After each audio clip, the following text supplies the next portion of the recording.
नमस्कार दोस्तों। इस वीडियो में हम कवर कर रहे हैं इनहेरिटेंस का कॉन्सेप्ट जावा में। तो आशा करता हूँ आपको मेरे पिछले वीडियोस अच्छे लगे होंगे। अगर आपको मेरा कंटेंट अच्छा लगता है तो इस चैनल को लाइक और शेयर ज़रूर करें और सब्सक्राइब करना ना भूलें।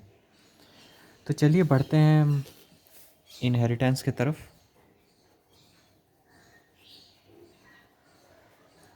आज का टॉपिक है हमारा इनहेरिटेंस। तो inheritance in Java. Inheritance in Java is a mechanism in which one object acquires all the properties and behavior of the parent object. ये हो गया आपका definition. It is a mechanism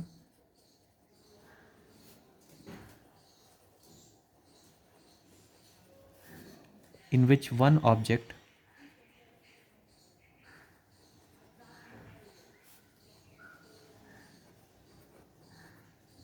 मतलब एक ऑब्जेक्ट सारे प्रॉपर्टीज़ और behaviour को acquire कर लेता है उसके पेरेंट ऑब्जेक्ट की।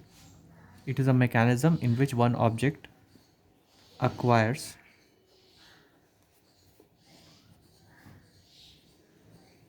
all the properties and behaviors of a parent object.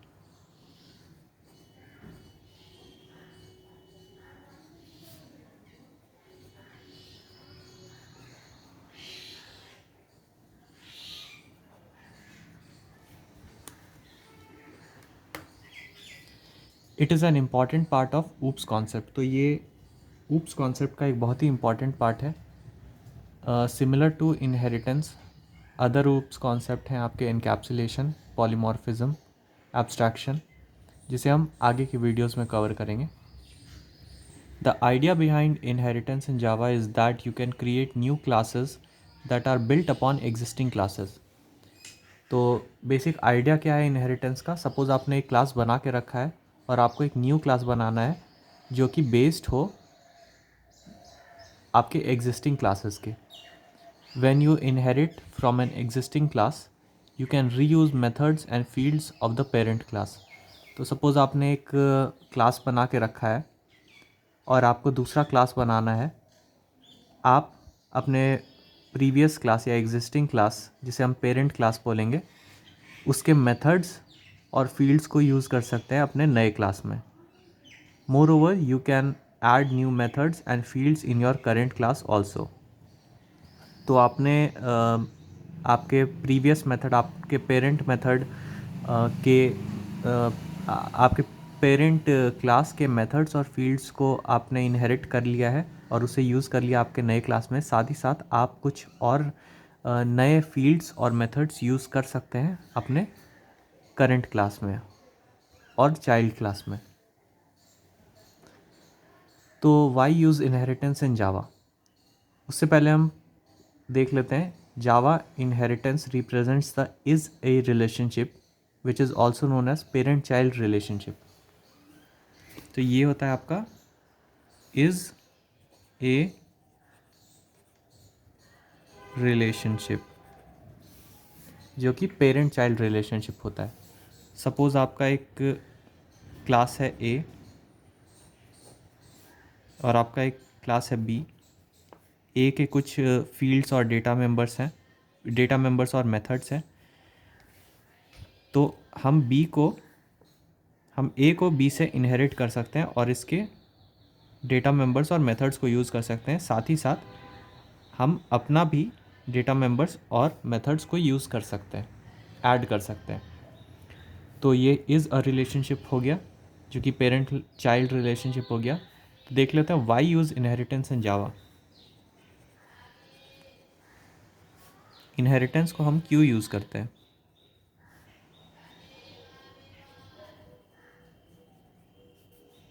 पहला पॉइंट हो गया आपका फॉर मेथड ओवरराइडिंग।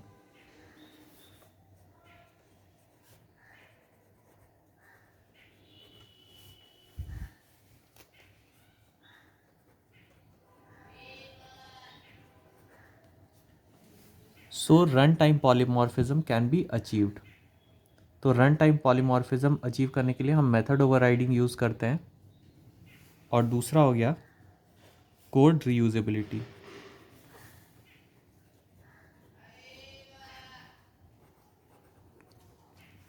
तो सपोज़ हमारा एक डेटा मेंबर और मेथड पहले से बना हुआ है, तो हमें उस डेटा मेंबर और मेथड को दोबारा से बनाने की ज़रूरत नहीं है। हम इस कोड को रीयूज़ कर सकते हैं क्लास बी में, अगर हम ए को इनहेरिट कर लें बी से। जान लेते हैं कुछ terms that are used in inheritance. पहला हो गया class. Class is a group of objects which have common properties, जो कि मैं आपको पहले ही बता चुका हूँ। इट इज़ अ टेम्पलेट और blueprint from which objects are created. दूसरा हो गया सब क्लास। पहला हो गया क्लास, ये हो गया कुछ terms related to inheritance. Class जो कि हो गया collections of objects, group of object. दूसरा हो गया आपका सब क्लास। सब क्लास हो गया आपका जिसे हम चाइल्ड क्लास भी बोलते हैं। Sub class is a class which inherits the other classes, inherits other classes.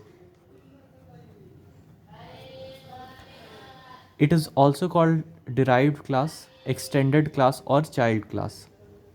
तीसरा हो गया आपका super class.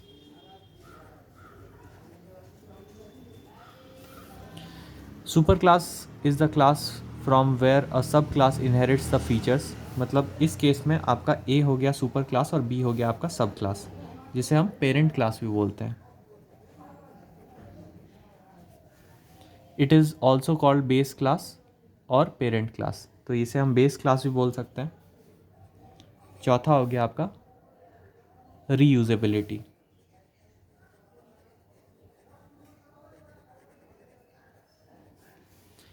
As the name specifies, reusability is a mechanism which facilitates you to reuse the fields and methods of the existing classes when you are creating a new class. तो जब हमने एक नया class बनाया है B और हमें वही सारे डेटा मेंबर्स और मेथड्स को यूज़ करना है जो कि हमारे ए में प्रेजेंट है, तो हम बी ए को एक्सटेंड करा देंगे और इसके डेटा मेंबर्स और मेथड्स को यूज़ कर लेंगे। तो ये हम कैसे करते हैं, इसके लिए हम यूज़ करते हैं एक्सटेंड्स कीवर्ड। अगर हमें बी अगर हमें चाहिए कि ए को बी इनहेरिट करे तो हम यूज़ करेंगे x tends keyword. Extend keywords indicate that you are making a new class that derives from an existing class. The meaning of extends is to increase the functionality. तो अगर हमें बी क्लास की functionality को increase करना है, मतलब हमें data members चाहिए और मेथड्स चाहिए जो कि हमारे ऑलरेडी प्रेजेंट है क्लास ए में, तो हम बी को एक्सटेंड करा देंगे ए क्लास को। In the terminology in Java, a class which is inherited is called parent और सुपर क्लास। तो ए हो गया आपका पेरेंट और super class. The new class is called child और सब क्लास। बी हो गया आपका चाइल्ड या फिर इसे कह सकते हैं हम सब क्लास।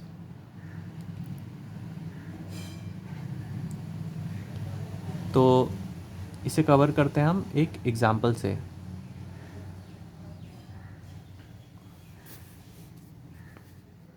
सपोज आपका एक एम्प्लॉय क्लास है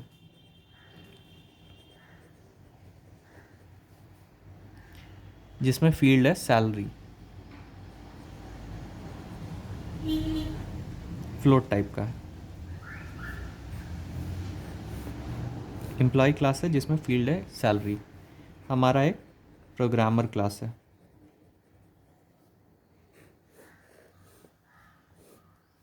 जिसमें फील्ड है बोनस। ये आपका इन टाइप का है। प्रोग्रामर को हमें एक्सटेंड करा देना है एम्प्लॉय को, ताकि हम इसका ये सैलरी फील्ड को यूज़ कर सकें। तो इसका एक एग्जांपल देख लेते हैं। क्लास डिफाइन करते हैं, क्लास एम्प्लॉय,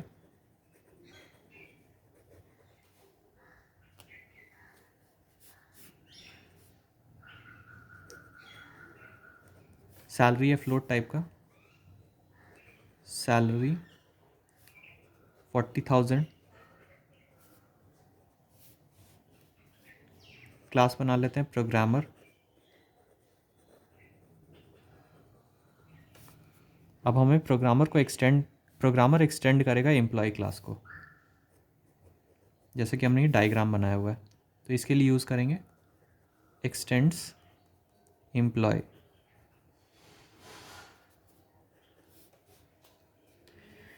इसमें एक फील्ड है बोनस जो कि इंट टाइप का है, तो इसे हम यूज़ करते हैं इंट बोनस। 10,000 आपका बोनस हो गया। अब क्या करना है, हमें मेन मेथड डिफाइन करना है, स्ट्रिंग आर्ग्स। प्रोग्रामर का एक ऑब्जेक्ट बनाते हैं, चाइल्ड क्लास का हम ऑब्जेक्ट बनाते हैं। p is equal to new programmer.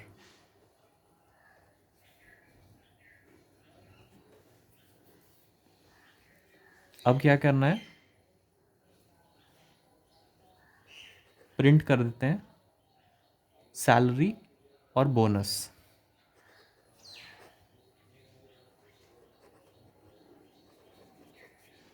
p dot salary,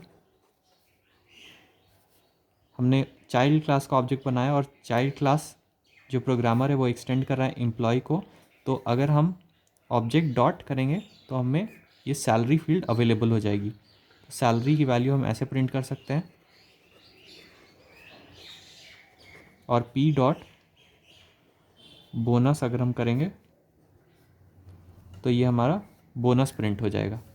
तो ये आपका आ गया आउटपुट। यहाँ पर 40,000 आपका आ गया और बोनस 10,000। तो ये दोनों आपके हो गए आउटपुट्स। तो ये था एक छोटा सा एग्जांपल इनहेरिटेंस का। आशा करता हूँ आपको ये वीडियो अच्छा लगा होगा। अगले वीडियो में हम देखेंगे कि टाइप्स ऑफ इनहेरिटेंस क्या क्या हैं। अगर आपको ये वीडियो अच्छा लगा तो इसे लाइक और शेयर ज़रूर करें। आपका बहुत बहुत धन्यवाद।